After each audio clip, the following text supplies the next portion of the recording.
I was born toward the end of the 19th century.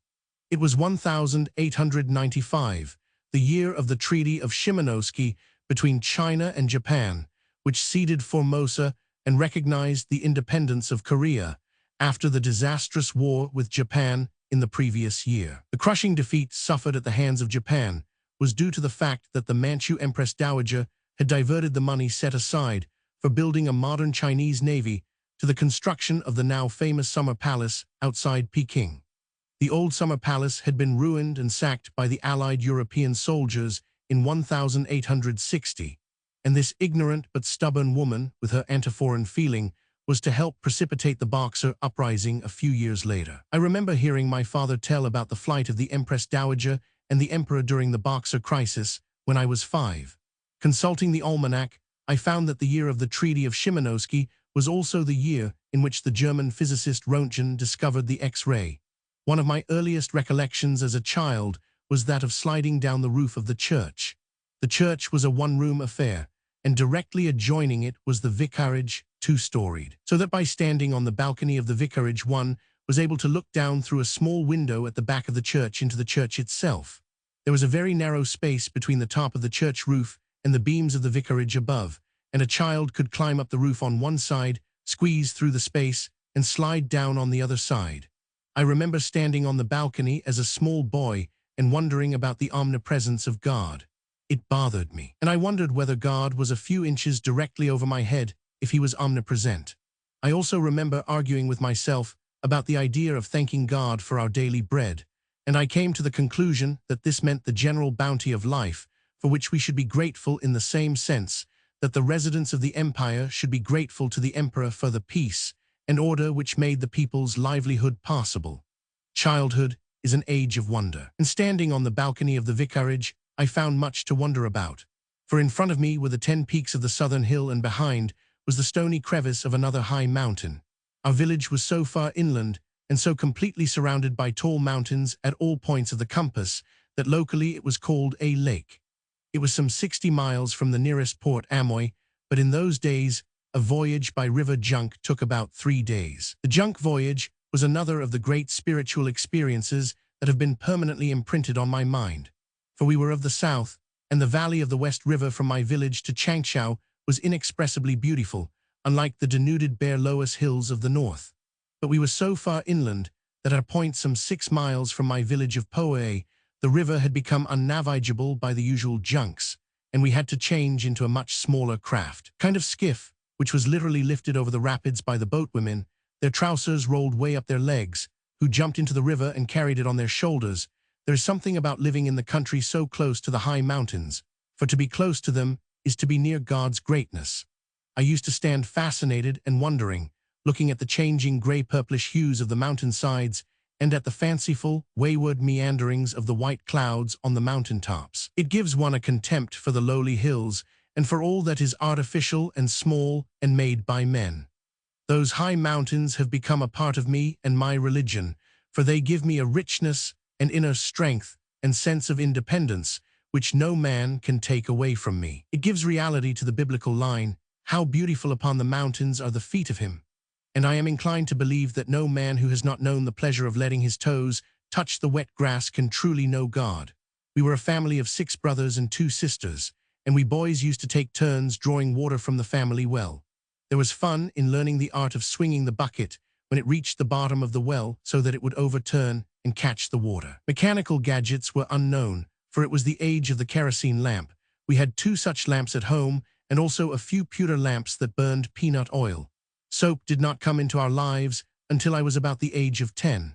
My mother used a kind of bean cake made from the residue of soya beans. It gave a very meager lather. When soap was introduced, it came in the form of long bars and squares, and the farmers used to dry it in the sun so that it would harden and at the time of washing not be used up too quickly. My father was a pioneer progressive of those days. He was a dreamer, keen, imaginative, humorous, and eternally restless. He communicated to us children a passionate zest for all that was new and modern, the knowledge of the Western world, which was called the New Learning. My mother, on the other hand, was a simple, guileless soul, surrounded by her adoring brood of children, and we brothers and sisters used to conspire in what I may call the benevolent bullying of our mother. We used to make up stories and tell her fantastic tall tales. She would listen, a little incredulous, until we burst out laughing, and then her face would crease up, and she would say, "You have fooled your silly old mother." She had labored a great deal in bringing up the children. But by the time I was 10, my sisters had taken over the household chores of cooking and washing. We had daily family prayers in the evening before going to bed, and it was in a home of Christian piety and love and harmony, with a well-ordered routine of work, that we grew up. We brothers were never supposed to quarrel, and we never did. My father was unconventional. As boys, we did not wear queues like the other children, but had a kind of page bob. And my sister used to knit us tam-o-shanters, which she had seen French sailors wear on the streets of Kielangsu, opposite Amoy. My father was a very active man. On a summer night when there was a clear moon, he would sometimes on the spur of the moment go out to the bank and preach near the head of the bridge, where he knew the peasants would gather and sit in the summer breeze, enjoying the moon. My mother told me that once he almost died of pneumonia. For during a harvest moon he went out and preached and perspired and came home without a good rub-down. He was always building churches, for he had built one when he was stationed at Tongan. When I was 10 or 11, I saw him building the new church at Poe. The church was made of sun-baked mud bricks, covered with tiles cemented on the surface. There was great excitement when the weight of the roof gradually began to push the walls apart. Hearing of the situation, the Reverend A.L. Warnshuis, then stationed at Seoki, 6 miles away, ordered some steel beams from the United States. These beams were joined in the center by a pin which could be screwed to allow for the exact length required. They were attached to the wooden support of the roof, and when the screw was tightened, the beams pulled the woodwork together and visibly lifted the top of the church a few inches. It was a great, memorable moment. That he was a Christian pastor did not mean that my father was not a Confucianist. By no means. And I remember helping to trace the calligraphy of the great Neo-Confucianist Chu Shi, which was to go up in the form of literary couplets for the walls of the new church. My father had made a trip to Changsha to obtain these samples of calligraphy, the characters being about 1 foot square. For Chu, she had been a magistrate of Changsha. Chu, she lived in the 12th century and was supposed to have brought civilization to our province by introducing the binding of women's feet.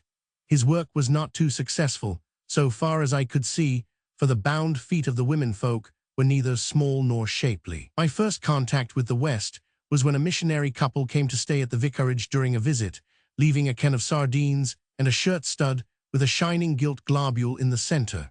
We used to keep this shining stud in the drawers, and I used to wonder greatly at it, not knowing what it was for.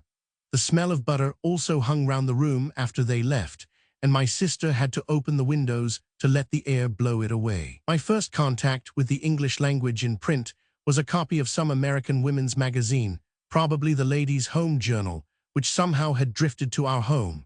My mother used to keep it in her sewing basket, using the pages of the Slick magazine for holding embroidery threads. I believe no copy of the American magazine was made use of for such a number of years. During the building of the church, Dr. Warnshuis had also sent us a set of Western carpenter's tools, including a rotating drill, and I marveled greatly at them and thought they were extremely well made. In Reverend Warnshuis, my father had met his match, and they became great friends, for Reverend Warnshuis had discovered in my father a voracious appetite for all that was Western and new.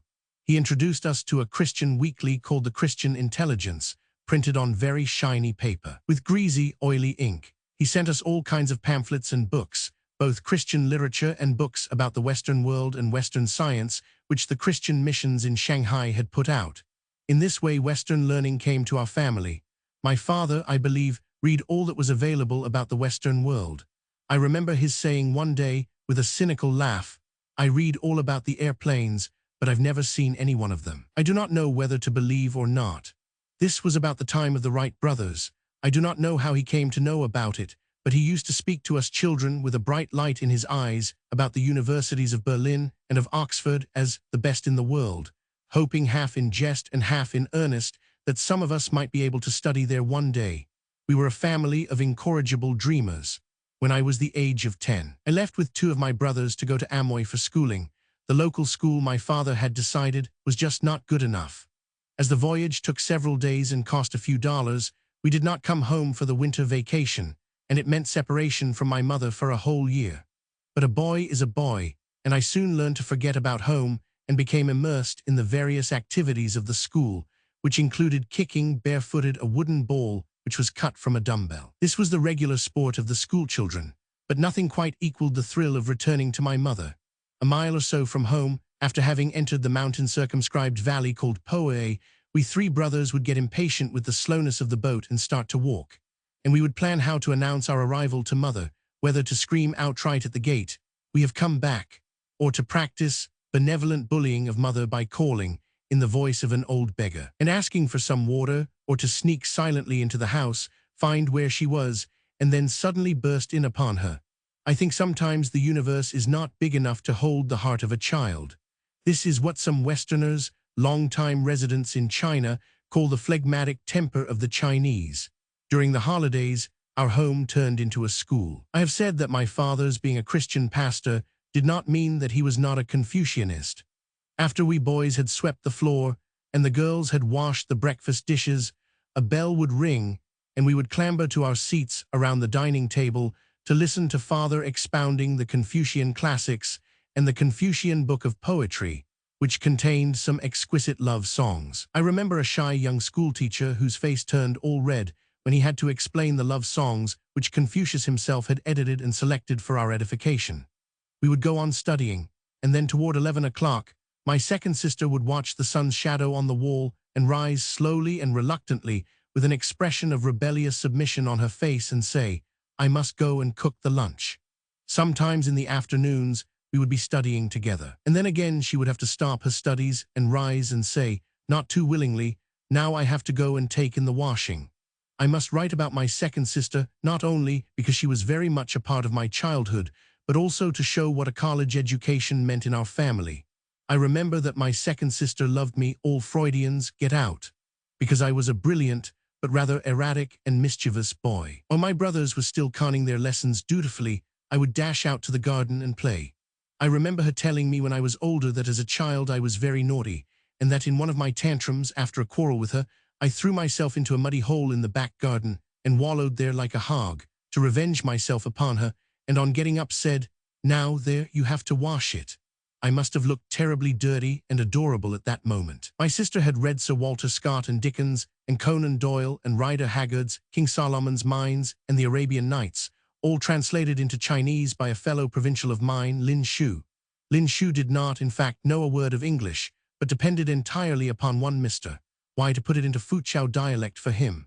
Then this man, this great writer, put the whole story into the beautiful classic language.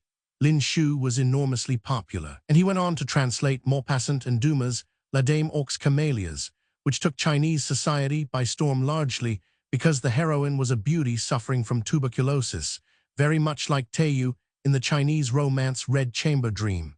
The Chinese ideal of beauty seemed to be a lady who was either a tubercular patient or extremely emaciated and all but about to die. Even in classical times, the most famous Chinese beauty was a lady suffering either from angina pectoris or from a kind of neuralgia, and her most famous pose was when her eyebrows were knitted in a moment of excruciating pain. Now, after reading about Sherlock Holmes and about a certain French detective whose name I have forgotten, my sister and I would inveigle and amuse my mother by concocting a long detective story of our own from day to day as we went along. A story full of hair-raising escapes and adventures. My sister was talented and had an expression of intelligent delicacy like Deborah Kerr, so much so that when I first saw the latter on the screen a few years ago, my heart skipped a beat and I clutched the arm of my daughter and exclaimed, "There, that is how my second sister looked." And my wife, who knew her, confirmed it. Having graduated from high school in Amoy, my sister wanted to go to a girls' college in Foochow. I heard her pleas after the family prayers, but it was all futile. She did not want to be married right off. She wanted to go to college. And it is for that reason that I am telling the story. My father would not think of it. My sister pleaded and coaxed and made promises, but my father said, no. To me, it was dreadful. I do not blame my father. He really did not mind having a talented and well-educated daughter, for I remember that after reading a certain article by a girl writer in a Shanghai magazine, he commented, "I wish I had such a girl for my daughter-in-law." But dreamer that he was, he saw no way to do it. College education for a girl was a luxury which our family simply could not afford. Furthermore, this was the time when even the sons of rich families in Amoy did not go to Fuzhou or Shanghai to study. My father, largely through his reading in the Christian Intelligence, I believe, had heard of St. John's College, Shanghai, as the best college for studying English in China. I heard my father himself telling a friend that when he signed the deed for the sale of our only house in Changchou to enable my second brother to go to St. John's, a tear escaped and dropped on the paper. That was the limit of a pastor's power. A son, yes, but a daughter, no, not in those days. It was not a question of tuition, for she would have been able to get a scholarship in the Christian college, I am sure. It was just a question of the traveling and pocket expenses, which might come to 50 or 60 Chinese dollars a year. And so my sister drifted and drifted, teaching in Amoy and waiting to get married. Girls of those days had to marry in a hurry once past the age of 20. My sister had a long-standing suitor, but every time my mother approached her at night and broached the topic of the suitor, my sister blew out her candle. But she could not go to college, and she was already 20. When it was suggested that I go to St. John's because my second brother would soon be graduating and would be able to support me, the question was not decided until the very last day. On account of the awful gamble of fathers asking for a loan of $100 from a devoted friend and former pupil. According to the custom of ancient China, a teacher was a master for life, a member of the Confucian trinity of emperor, father, and teacher. This former pupil of my father had now become rich, and I remember that whenever my father was passing through Changchou, he stopped at his old pupil's home. For there was more than an ordinary relationship between master and pupil in this case. This rich man was once a bright but poor boy, and when he studied under my father, father gave him a hat as a present, a gift which this man remembered for life. For when it was worn out, he swore he would never wear another hat in his life, and he didn't. Such were loyalties in ancient China, the fierce loyalties taught in Chinese romances and on the stage, whether of generals and officials, or of common household servants, or just between man and wife. My father knew that he could get the loan if he would only open his mouth.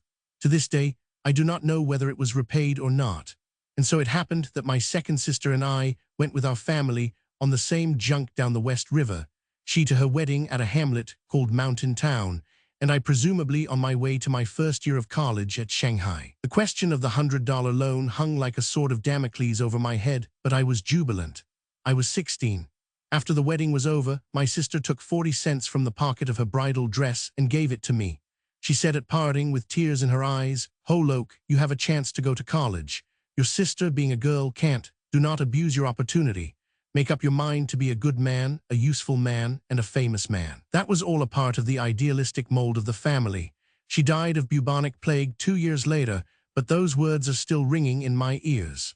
I tell these things because they have so much to do with the influences that shape a man's moral being. What is trying to be a Christian, but trying to be a good man, a useful man, as my sister told me. All the knowledge of the laws and the prophets, and all the learning of the scribes, are as nothing in the sight of God, to a humble, simple man struggling to find the best in himself, to stumble, perhaps, and pick himself up again. This is the teaching of Christ in all its uncomplicated simplicity. I still think of myself as that boy wallowing in the mud to revenge myself upon my sister, and I believe God must have loved me even for that. The extraordinary thing about Jesus, the unique thing about him, is that the publicans and harlots felt closer to him than all the doctors of philosophy and the learned scribes of his day, who would not allow a man to raise a fallen calf on the Sabbath. St. John's College had at that time already achieved considerable national distinction as one which produced several Chinese ambassadors, W. Yen, from my hometown of Amoy, Alfred Shi, and Wellington Koo. It was without a doubt the best college for learning English, and that was what St. John's existed for in the minds of the students. Though it was Episcopalian, its sacred mission for the majority of the students was to produce successful compradors as aides to the Shanghai tycoons. Actually, the quality of English of the average student was no more than that expected of a comprador. The president was Dr. F. L. Hawkes Part, a truly great man whose conception of his own task, I think, was much like that of a master of Rugby or Eton. His paternal influence over the students was unmistakable. Every morning, after the morning service, he would go over the whole campus with a black bag in his hand, accompanied by the shroff. I am sure that was his morning constitutional before he sat down in his office at 9. He was such a methodical man that he was reputed to have read a novel in a year, by giving himself an hour a week for that peculiar relaxation. As for the library, it held no more than 5,000 or 6,000 volumes, a third consisting of theological books. It really does not matter at all to what college a man goes. The important thing is a good library.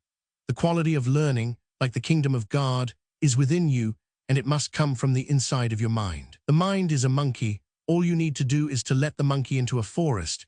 You do not have to tell him where the nuts are to be found. You don't even have to guide him toward the good nuts. I roamed in that meager forest and read Darwin, Haeckel, and Lamarck, and the novelist Winston Churchill's The Inside of the Cup. For the rest, I learned to play tennis and football, and even to pitch baseball with some schoolmates from Hawaii, though I never could learn to throw a curve. I made the rowing team and the track team for the 5-mile run. It is fair to say that one of the things I got from St. John's was a fairly developed chest, which I could not have got if I had gone to some government school. My adolescent mind was now on the rampage, looking about for what it could find and devouring whatever was edible, like a squirrel in the park. Whatever it ate was absorbed and nourished. The thinking mind, once launched, voyaged upon an endless and sometimes tempestuous sea. One looked up at the stars and wondered, while the ship was buffeted and battered and tossed about and pitched on the waves. I remember returning for the summer in my sophomore year. My father made me preach a sermon, which I had often done even in my teens, for my father, as I have said, was an unconventional man, and I suppose I was garrulous and he wanted to show me off. I chose the topic, the Bible to be read as literature. There is really no sense in talking to the peasant Christians about the Bible as literature, but it was at the time very much in the forefront of my consciousness, and out it came. I think I said that Jehovah was strictly a tribal God who helped Joshua to smite the Amalekites and Gideonites, and that there was an evolution in the idea of God from a tribal idol to a monotheistic God of all peoples and all nations, no one in particular being chosen. You should have seen my father's face that Sunday at dinner. The harm, he could see, was already being done. Was I going to travel the road of atheism? He very much feared so. For he had known a man in Amoy who was good in English and who was also an atheist. It was an ominous cloud, being good in English and an atheist. I enjoyed the college and ignored the classes. Usually I was fishing in the Suchow Creek during the examination week when others were cramming. The thought of failure at examinations never entered my head. In school and at college, I always graduated second, because there was always some fool who took his classwork seriously and who came out first. Here it is important to mention the classes in Chinese, because they were to react in a most peculiar manner on my Christian beliefs later. I remember, for example, reading Houston Stewart Chamberlain's The Foundations of the 19th Century under the desk in a Chinese class in civil law. Why there was such a class in civil law, I never could understand. The Chinese teacher was an old Shiitsai B.A. in the imperial examinations, who wore large glasses and weighed a maximum of about 80 pounds. Now, a Shiitsai had never learned to conduct a class or to lecture. The textbook on civil law was a matter of 100-odd pages in big print, which one could finish in one sitting, but which was supposed to last us a whole semester. But so it stood on the curriculum, and so we had to drag it out. Each week the professor of civil law would read to us some 10 or 15 lines, which took at most 15 minutes, and for the rest of the hour he was absolutely speechless and immobile, huddled in his seat, and he was supposed to look at us through his heavy glasses while we also looked at him in silence. Unfortunately, it was a performance that I could not go through with. An absolute vacuity of mind was really difficult to maintain. I was not going into a Buddhist Chan meditation. This was typical of the classes in Chinese at St. John's, and the worst thing was that one could obtain a diploma at St. John's after flunking year after year in Chinese. The study of things Chinese was, in fact, largely ignored at the school. This state of affairs changed only after I had just begun to get interested in Chinese history, when my entry to St. John's abruptly terminated it. A mind could not serve two masters, and I was in love with English. I dropped the writing brush for the fountain pen, and even when I was studying in Leipzig, my father still wrote letters saying how ashamed he was of my calligraphy. Chinese calligraphy is an art which takes half a lifetime to bring to perfection. This had closely to do with the real process of unlearning that must be a part of a man's education after college. Most minds continue to grow and mature by tossing about what one has learned from school and college. In my case, this process of unlearning consisted in going back to Chinese studies with a curse and throwing out my Christian beliefs along with it. Meanwhile, I was, by my own choice, studying for the ministry, and I enrolled in the theological school at St. John's. Here I was buffeted by the first storm. Exegesis was for minds other than mine. I was after the great thoughts and ideas. Very soon I was the Zapata of Voltaire, though I did not make direct acquaintance with Voltaire until I had left St. John's. I found contradictory answers to my queries, and sometimes no answer. I was buffeted, and I retreated. Again I was buffeted, and again I retreated. All the theological hocus-pocus was an insult to my intelligence. I could not be honest and go through with it. I had lost all interest and made poor grades, which was a rare thing in my studies. The bishop thought that I was not fit for the ministry, and he was right. I dropped out of the theological school.